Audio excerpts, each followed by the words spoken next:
वजीर आजम ने बलूचिस्तान के सैलाब से मुतासरा इलाकों का दौरा किया। जाफराबाद पहुँचने पर शहबाज शरीफ को सैलाब के दौरान होने वाले जानी और माली नुकसानात से मुतालिक ब्रीफिंग दी गई। वजीर आजम को बताया गया कि किला अब्दुल्ला और किला सैफुल्ला में सैलाब ने नुकसानात के कई रिकॉर्ड्स तोड़ दिए। सैकड़ों अफराद अपनी जानों से हाथ धो बैठे। 9 लाख एकड़ से जायद ज़रई अराजी तबाह हो गई। बलूचिस्तान में 2000 से जायद सड़कें सैलाब की नजर हो गई। 65,000 से जायद घर सैलाबी रेले में बह गए, जिससे हजारों खानदान खुले आसमान तले जिंदगी बसर करने पर मजबूर हैं। इससे कबल शहबाज शरीफ ने बलूचिस्तान के सैलाब ज़दा इलाकों का फजाई जायजा भी लिया।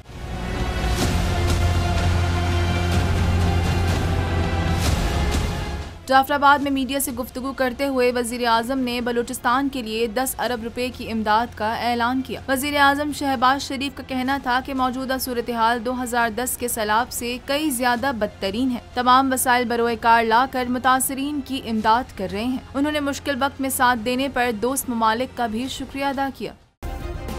सब्सक्राइब करें और बेल दबाएं ताकि कोई खबर रह न जाए।